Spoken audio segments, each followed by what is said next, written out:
Исәмесез, Шәршәмбе 17 апрель яңалыклары белән эфирда Татарстан хәбәрләренең төп чыгарылышы, алар белән мин Фәнис Камал таныштырам. Бүген безнең программабызда. Татарстаннан Оренбургка чираттагы ярдәм. Бүген Биектау районыннан икмәк һәм ярмалар тияп заттылар. Күңел кушу, йөрәк кушу, безнең үзебезнең әйтәсе килә инде ярдәм итерлек чараларыбыз бар.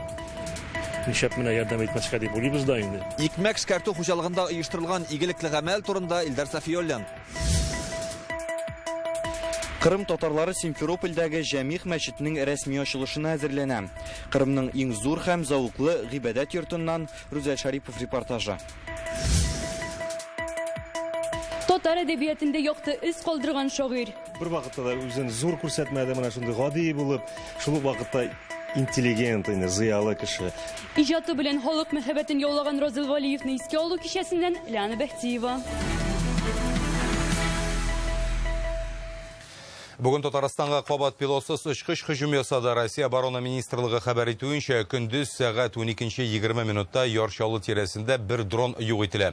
Шул рәвештә Киев режимының Россиягә каршы террорчылык һөҗүмен булдырмый калалар. Тагын бер пилотсыз очкыч аппаратын Мордовиядә зарарсызландырганнар. Бу хакта төбәк башлыгы Артем Здунов язып чыкты. Ул халыкка тынычлык сакларга, коткыга бирелмәскә һәм тикшерелгән мәгълүматкә генә ышанырга киңәш итә.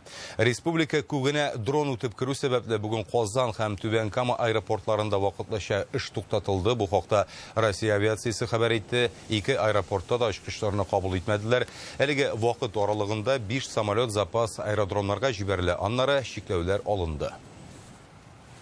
С 7 часов 15 минут утра не принимал воздушные суда по причине введенных временных ограничений. Казан аэропортында иртәнге 8:15 минуттан башлап очкычларны кабул итмәделәр. Бу вакытлыча кертелгән чикләүләр белән бәйле иде. Әлеге вакыт эчендә 3 самолет запас аэродромга җибәрелде. Сәгать көндезге 12-дән халыкара аэропорт гадәттәге режимында эшли. Исегезгә төшерәбез, апрель башында дроннар Түбән Камадагы һәм Алабуга икътисади зонасындагы оешмаларга һөҗүм ясаган иде. Ул вакытта 14 кеше зыян күрде. Алабуга районы башлыгы Рөстәм Нуриев бүген үз телеграм каналында зыян күрүче кешеләрнең булмавын игълан итте. Икътисади зонадагы предприятиеләр гадәттәгечә эшли дигән ул, гадәттән тыш хәл урынына хукук саклау органнары хезмәткәрләре килгән була. Алар Алабуга икътисади зонасында иминлекне тәэмин итү буенча чара күрәләр. Хезмәткәрләрне эвакуацияләү кадрларын безгә Алабуганың яңалыклар хезмәтеннән җибәрделәр. Күбесе махсус эш киеменнән, барысы да коткыга бирелмичә эш урыннарына кайтырга рөхсәт булуын көтә. Пилотсыз очкычларның беренче һөҗүменнән соң гадәттән тыш хәлләр министрлыгы үзеңне ничек тотарга кирәклеге турында белешмә чыгарган иде. Бина эчендә булган очракта аскы катка подвал, паркингка төшәргә кирәк. Лифтка керергә ярамый. Фатирда вакытта тәрәзәсез урынны табарга, әйтик, юыну бүлмәсенә керергә һәм идәнгә утырырга кирәк. Пилотсыз очкычка яки аның кисәкләренә юлыккан очракта ул урыннан тиз арада китү мөһим. Әгәр дә һөҗүм вакытында урамда калсагыз, якындагы бинага керергә яки юл асты кичүенә төшәргә кирәк. Транспортта булсаң, туктап, яшеренү урынын табарга туры киләчәк. Һәр очракта да очкыч турында 112 номерына шалтыратып хәбәр итү сорала. Бүген Әлмәттә 53 яшьлек ир-атның тикшерү барышында кайда булачагын хәл иттеләр. Аны кичә кулга алганнар иде. Ул 2 мәктәп укучысына карата көч кулланган дип шикләнелә. Бүген судка аны арткы ишектән алып керделәр. Утырышка журналистларны һәм башка кешеләрне кертмиләр, чөнки зыян күрүчеләр балик булмаган балалар. Дәүләт гаепләүчесе хәбәр иткәнчә, аларның икесенә дә 10 яшь әлеге ир белән күрше йортларда яшәгәннәр. Ир-ат аларны үзенә кунакка чакырган дип прокуратура вәкиле. Бүген билгеле булганча полициягә күршеләре мөрәҗәгать иткән була. Бу кеше балаларга килеп, үзенең өенә чакырып торган була. Конфет бирәм дип, или минем өйдә песи бар дип, шуны песине күрсәтәм дип. Бу балалар, бу 2 бала инде, аларның һәрберсенә 10 яшь, ул кешегә ышанып, моның өенә керәләр. Менә шундый теге начар әйберләр була инде квартирасында. Кулга алынган ир-ат үз гаебен танымый, адвокаты бу хәлгә аңлатма бирүдән баш тартты. Ир кеше моңарчы 12 яше тулмаган затка карата азгын гамәлләр кылган өчен 8 ел төрмәдә утырган булган. 2020 елда иреккә чыга. Хәзерге җинаять эше буенча зыян күрүчеләр күбрәк булырга да мөмкин диләр тикшерү комитетында. Берәр нәрсә белүчеләр булса, полициягә мөрәҗәгать итәргә кирәк. Бүген суд әлеге ир-атны 15 июньгә кадәр кулга алды. Татарстаннан Берләшкән Гарәп әмирлекләренә ялга барган 500 кеше әлегә аннан кайта алмый. Көчле яңгырлардан соң Дубайны су баскан. 2 көндә шәһәрдәге явым-төшем күләме 142 мм-га ук җитә. Бу әмирлекләрдәге ел ярымлык күрсәткечкә тиң. Дубайда мондый яңгырлар 75 ел яумаган була. Әлегә кадрларны безгә шунда ял итүче татарстанлылар җибәрде. Бөтен нәрсә су эчендә. Машиналар барган җирдән туктап та кала. Рейслар кичектерелү сәбәпле сәфәр кылучыларның Россиягә кайту мөмкинлеге әлегә юк. Аэропорт Абу-Даби, общественные пространства, основные магистрали. Аэропорт, парклар, юллар, метроны су басты. Безнең самолет Дубай аэропортында иртәнге 7-дә утырырга тиеш иде. 2 сәгать төшә алмый тордык. Очкычны 11 тапкыр утыртырга тырышып карадылар. Ул чакта җирдә нинди хәлләр булуын аңламаганбыз. Бүген дә отельдән чыкмаска киңәш иттеләр. Погодных условий тогда, находясь в воздухе, мы не понимали, что именно происходит, насколько критичная ситуация внизу. В основном рейсы отменены или перенесены на более поздний срок. Самолетларның очу вакыты кичектерелә. Иртәгә Казанга беренче рейслар булырга мөмкин. Тоткарланган 3 рейста 500 кеше.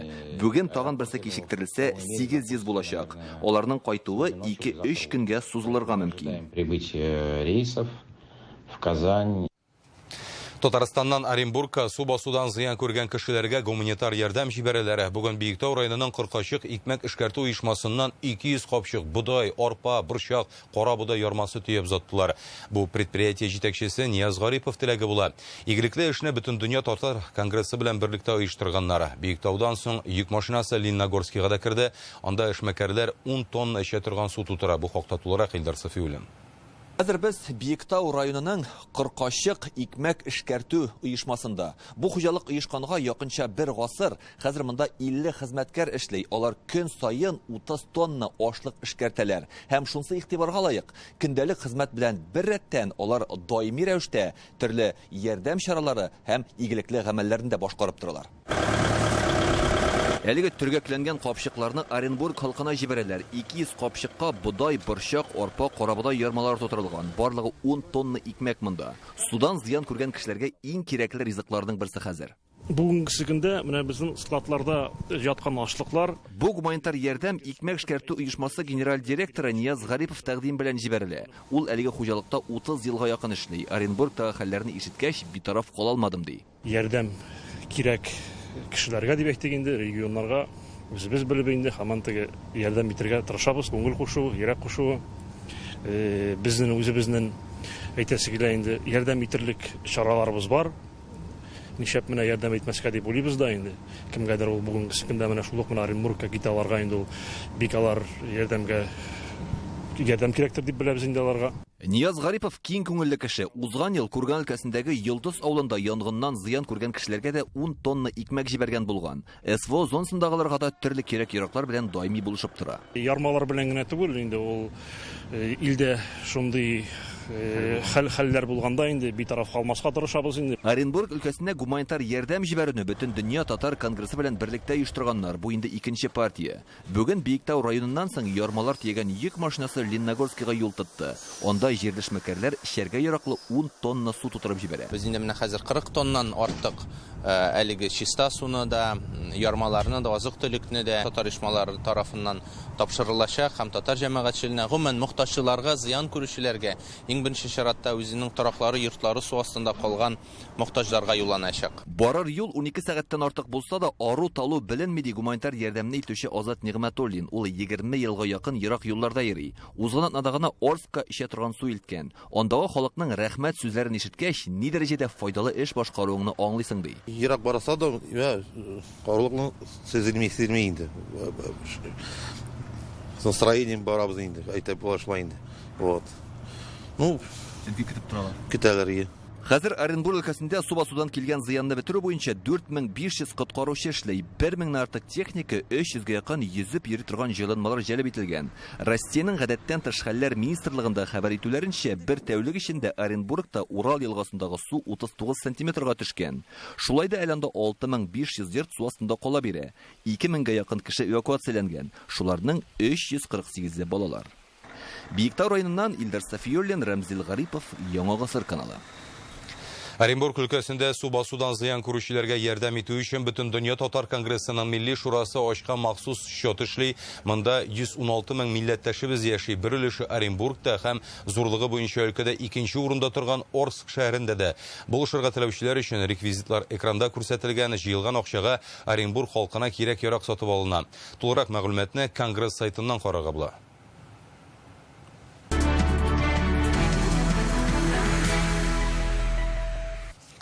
Бүген Фәрит Мөхәммәтшин Бердәм Россиянең алдан тавыш бирүендә катнашу өчен документ тапшырды. Шул рәвешле партия көзге сайлау кампаниясенә чыгачак кандидатларны ачыклый. Фәрит Мөхәммәтшин билгеләп үткәнчә, партия эшендә Бердәм Россия вәкилләре зур тәҗрибә туплаган. Дәүләт Советы рәисе сайлаудан соң парламент составы яңарды дип саный, республика халкының мәнфәгатьләрен нәтиҗәле хәл итәрдәй өметле кешеләр килүенә ышана. Үзебезнең сайлаучылар белән араларыбызны ныгытабыз. Һәм киләчәктә дә шулай итеп эшләп, менә халыкның моң-зарларын, теләкләрен, мөмкинлекләрен карап, законнарга әйләндереп, аларга ярдәм итәргә ниятлибез. Кырымдагы милләттәшләребез Симферопольдагы Җәмигъ мәчетенең тантаналы ачылышына әзерләнә. Әлегә республикага эш сәфәре барышында Татарстан делегациясе яңа бинаны карап чыкты һәм Кырым мөфтие белән хезмәттәшлек турында сөйләштеләр. Бу гыйбадәт йорты ярым утрау халкы өчен бик кадерле, чөнки аны салуларын алар 21 гасыр башыннан ук көткән. Төзелеш берничә тапкыр кичектерелә, пандемия вакытында туктап та тора. Декабрьдә монда беренче тапкыр җәмәгать намазына җыелганнар.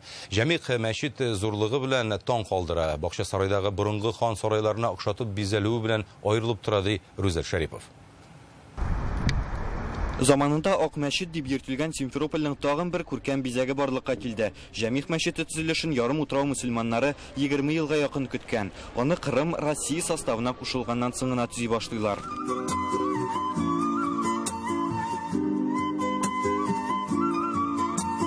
Ул тыштан зурлыгы белән гаҗәпләндерә. Мәчетнең манаралары 60 метрга җитә. Кояшсыз көндә болытлар арасында югалырлык ди туристлар. Иченә керсәң бизәлеше күз явын алырлык. Аны карап чыгу өчен берничә сәгать кирәк. Залларга 4000 кеше сыярлык. Диварлары татарча итеп бизәлгән. Без монда ләйлә чәчәкләренең күплегенә игътибар иттек. Алар юктан гына сайланмаган булып чыкты. Кырым далаларында тюльпаннар иң беренче булып чәчәк ата икән. Бизәү проектын әзерләүдә Казан дизайнерлары да катнашкан. Васил Шейхразиев мәчетнең зауык белән ясалуына соклануын белдерде. Кырым мөфтие белән дуга кылдылар. Исламның Кырым татарлары тарихында туткан роле зур ди тарихчылар. Җәмигъ мәчетне яшь буынга тәрбия бирү урыны буларак кабул итәләр. Биредә китапхана белән мәдрәсә ачмакчылар. Динimiz, культурамыз, урф-гадәтебез, милли ирадәбез. Дин, гореф, гадәтләр, мәдәният саклана, моның өчен нигез дә бар. Шушындый объектлар төзүдә безгә ярдәм итә. Әлеге мәчет кешеләрдә милли үзаң тәрбияле урыны булырга тиеш. Булганның кадерен белеп, бердәм булып, үсеш өчен файдаланырга тиешбез. Васил Шейхразиев мөфти белән аерым очрашып сөйләште һәм аны Бөтен Россия татар дин әһелләре форумы белән Изге Болгар җыенына чакырды. Алар Татарстанда май аенда узачак. Ике республика арасында дин әһелләрен әзерләү буенча хезмәттәшлек алып барыла. Болгар Ислам академиясе Россия Ислам институтында Кырымнан ел сайын 15 кеше укырга керә. Можно сказать, с 2014 года был в Татарстане, в Казани очень много раз. Без 2014 елдан Татарстан дини нәзарәте белән тыгыз хезмәттәшлектә. Шул вакыттан сездәге дини югары уку йортларында 100дән артык кеше белем алып чыкты. Җәмигъ мәчет төрле милләт вәкилләренең уртак көче белән салынган. Хәзер алар ачылыш тантанасын көтә. Кырымнан Рүзәл Шәрипов, Ләйсән Сәитова, Яңа гасыр каналы. Казанда Татарстанның халык шагыйре Разил Валиевны искә алдылар. Галискар Камал театрына аның турында кызыклы хатирәләр, ул язган моңлы җырларны, шигырьләрне тыңларга йөзләгән кеше җыелды. Разил Валиев республиканың сәяси, иҗтимагый тормышында актив катнашкан шәхес. Татар телен саклау һәм үстерү өчен көч куя. Аның турында милләт күңелендә тирән из калдырган талантлы шәхес диләр. Разил Валиевны искә алу кичәсеннән Лиана Бәхтиева. Минем кояш бәхет, аем шатлы. Яңгыр булып миннән тир тама. Разил Вәлиев турындагы хатирәләр белән уртаклашырга, шагыйрьне искә алырга татар зыялылары җыелды. Чарага Дәүләт Советы рәисе Фәрит Мөхәммәтшин дә килде. Разил Вәлиев белән бергә алар республика конституциясен булдыру һәм милли сәясәтне үстерүдә күп көч куя. Фәрит Мөхәммәтшин өчен ул хезмәттәш кенә түгел, якын дус та була. Разил Исмагилович, Фәрит автобус ярдәм итәрмен сиңа татар телен өйрәнергә, туган телен өйрәнергә. Бирәдер үзенең китабын, күзге янына баста, авызыннан ачып, кычкырып, мин язганны укы. Үзең дә ишетерсең, истә дә калыр, татарча гына өйрәнерсең үзебездән, туган телебезгә. Разил Вәлиев гомерен татар халкына, әдәбиятка багышлый. Аның шигырьләренә язылган җырлар хит булып күп еллар сәхнәдән төшми. Аларны Илһам Шакиров, Әлфия Авзалова да яратып башкарган. Монда килгән һәркемнең Разил Вәлиев белән бәйле якты хатирәсе бар. Бер вакытта да үзен зур күрсәтмәде, менә шундый гади булып, шул вакытта интеллигент, зыялы кеше һәм анардагы юмор. Аның юморы шул кадәрле тәртипле. Разил абыйның 60 яшьлек юбилей концертында җырлагач, миңа туп-туры миңа килә, мин әйтәм, бит инде танышта түгел, булайрак торыйм инде. Бу минем шәкелдә энем молодец Илһам Шакировтан соң син икенче кеше моны булай матур башкаручы йөрәккә үтеп кирлек диде. Шуннан мин Аллага шөкер дип инде аннары Мәскәүләрдә дә җырладык. 14 яшьләр булганда инде. Мин матбугат йортына бардым. Бөтен ишек бикле, чөнки ялкыны, якшәмбе. 9-нчы катта ул ялкын журналының редакциясе булып чыкты. Бер ишек ачылып китте, анда бер сакаллы яшь ир-ат язып утыра. Ул Разил Вәлиев икән. Мине күргәч ул бик аптырады һәм сорады: "Кайдан белдең мине монда эшләгәнне?" Бу ялкыны ди. Һәм мин әйткәнмен, ул аны бик сыңнан да сөйләп бирде инде. Шагыйрьләргә ялкынып булмый дип. Разил Вәлиев каләм осталарына да остаз иде. Разил Исмәгыйлович соңгы елларда бездә эшләде. Һәм беләсезме, ул шундый яратып балалар белән, алып баручылар белән, аларга менә татар теленең байлыгын, аның нәфислеген, матурлыгын тапшырадыр. Чөнки андый специалистлар, андый кешеләр менә шулай итеп йөрәк белән, телне белә торган, аның белән сүрәтләр ясый торган, менә шундый андый специалистлар бигрәк аз. Алар безгә җитми. Концертны Татарстан рәисе каршындагы туган телләрне саклау комиссиясе ярдәме белән Рәшид Ваһапов исемендәге фонд оештырды. Разил Вәлиев бик зур мирас калдырып китте. Аның мирасы кат-кат өйрәнелер. Аның исеме әле бик һичшиксез мәңгеләштерелер республикабызда. Кемнәр дуссың миңа, буталып була беттем дөньяда, шалкарт булып кичкага ятам, сабый булып таңда уянам. Лиана Бәхтиева, Алмаз Заядинов, Яңа гасыр каналы. Казанда Габдулла Тукайга багышланган Печән базарында дигән спектакль күрсәтеләчәк. Ул яңа форматта әзерләнә, цирк һәм театр сәнгатен үз иченә алачак. Шушы әсәр белән Казан циркы үз репертуарына миллилек тә өсти. Тамашачыга Габдулла Тукайның төшендә күргән маҗараларын тәкъдим итәчәкләр. Тамашаның репетициясеннән Алия Сабирова. Габдулла Тукайга багышланган театр һәм цирк сәнгатен үз иченә алган спектакльнең репетициясе бу. Аның сюжеты Печән базары яхут Яңа Кисек баш поэмасына нигезләнгән. Яңа форматтагы милли төсмерле беренче шундый тамаша әзерлиләр. Без аны тарихтан гына беләбез. Ул әле 80нчы елларда да булган бугай циркта татарча спектакльләр. Һәм менә хәзер цирк ул турыда инде уйланып килә иде. Ул милли программаны Тукай иҗатына нигезләнеп эшләргә шундый тәкъдим булгачтан циркта аны күтәреп алды.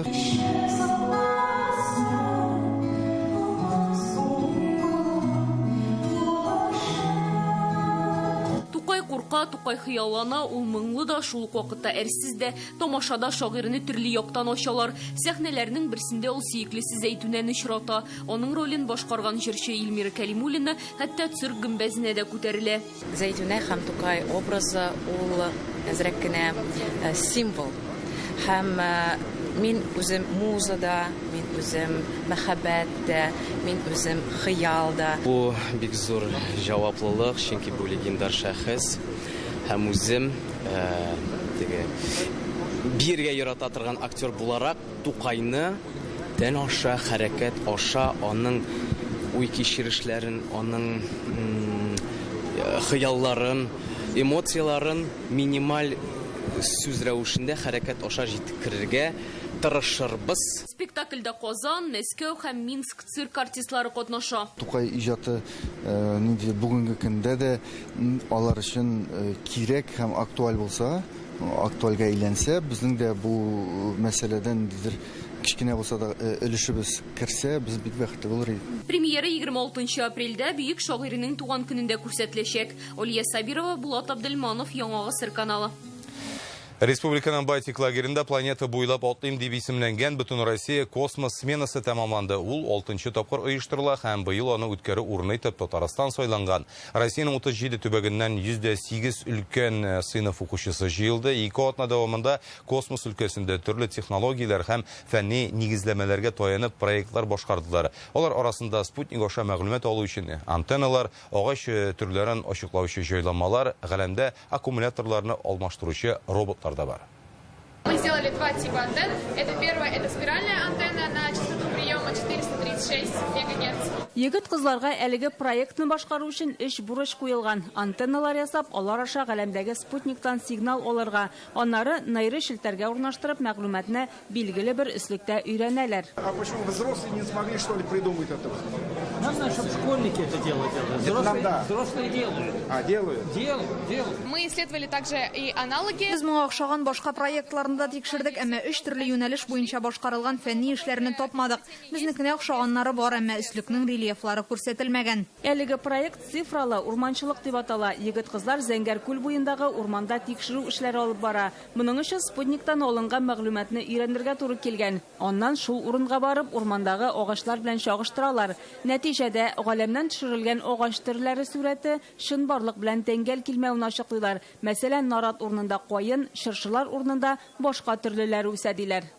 Эти исследования полезны тем, что безнең проект аша Зәңгәр күл буен төзекләндерүчеләр тирә-якта нинди агачлар барлыгын белә ала. Аның картасын ясап махсус сайтка урнаштырдык. Тикшеренү барышында 52% мәгълүмат дөреслеккә туры килмәвенә ачыкладык. Космос өлкәсендәге проектларны егет кызлар 2 атна дәвамында ясаган. Төркемнәргә бүленеп, белгечләр белән төрле тикшеренүләр һәм өйрәнүләр алып бара. Аларга моның өчен махсус җиһазлар да биргәннәр. Аларның сөйләмендә миндә булса менә фән дә кергән.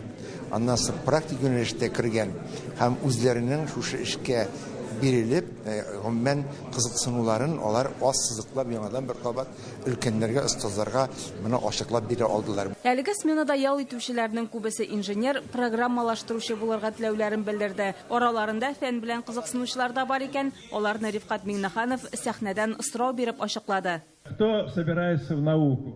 Здесь сидящий. Поднимите, пожалуйста, руку. Ух ты! Омоложение – это самое главное. Я пожелаю вам удачи. Егет кызларны 6 номинация буенча бүләкләделәр. Аларга бу конкурста катнашу, бердәм дәүләт имтиханында һәм югары уку йортына керү өчен өстәмә баллар бирәчәк. Шулпан Касыймова, Рамзил Гарипов, Яңа гасыр каналы. Бүгенге шундый хәбәрләр иде. Барыгызга да исәнлек, саулык теләп, без сезнең белән саулашабыз.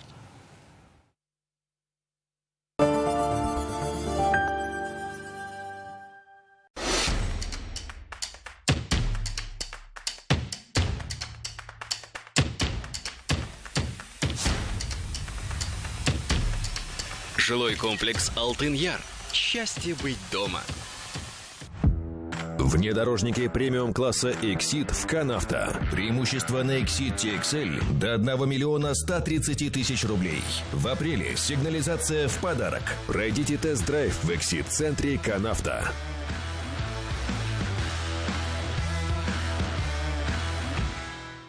Футбольный клуб «Рубин» приглашает вас на матч 20 апреля в 14:00. Соперником нашей команды станет футбольный клуб «Локомотив». Билеты в кассах стадиона и на сайте tickets.rubin-kazan.ru. 0+. Скидка 40% на дезодоранты и гели для душа. Только 2 дня 18 и 19 апреля в магазинах «Улыбка радуги». Золотая устрица поддержит ваше мужское здоровье, хорошее настроение и уверенность в себе. Золотая устрица. Капсулы мужской силы. ЖК «Новый свет» от Акбарсдом. Квартиры с патио и террасами от 18 тысяч рублей в месяц. Акбарсдом, дом там, где мы. Эксид. Желаете большего? Достигайте лучшего. В апреле премиальные внедорожники Эксид с преимуществом до 1 миллиона 380 тысяч рублей. Подробности в Эксид-центре РРТ 207 2080. Казанда көнең истәлекле, күңелле үтсен дисәң, Бауманурама 31-нче йортка кил. Тылсымлы урманны күрү, үтә күренмәле дөньяга чуму, сюрреалистик супермаркетка эләгү. Булар барысы да дворец впечатлениедә. Кунакка көтәбез. Казан, Бауманурама 31-нче йорт. Аллергия может может появиться в любом возрасте и часто начинается бессимптомно. Оцените чувствительность к пыльце, продуктам питания и бытовым аллергенам в лаборатории «Гемотест». Скидка на анализы и бесплатная расшифровка результата по программе «Страна Гемотест». Запомни, если аптека, то Фармленд. Здесь ассортимент большой. И цены нормальные, и скидки постоянно. У меня в голове не укладывается. И для головы сейчас купим. А вот видишь, покупать в аптеках Фармленд просто и выгодно. А от моей заразы что-нибудь есть? Я все слышу. Хорошая, говорю, аптека, Фармленд.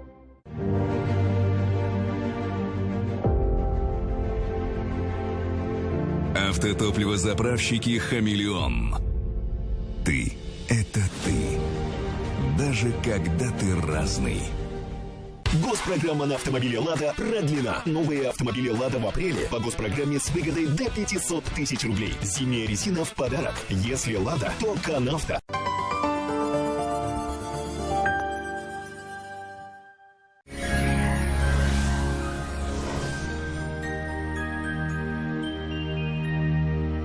Исәнмесез, студияда Рәдис Гарипов. Алдағы тәүлектә Татарстанда һава торышы үзгәрмәячәк, җылы һәм дымлы булачак. Тулырак файдалы мәгълүматтан соң. Аверс банкы шәхси затларга һәм корпоратив клиентларга банк хезмәтенең барлык төрен күрсәтә. Бизнес өчен банк расчеткасы хезмәте, кредит, банк гарантияләре һәм акчаларны эффектлы куллану алымнарын тәкъдим итә.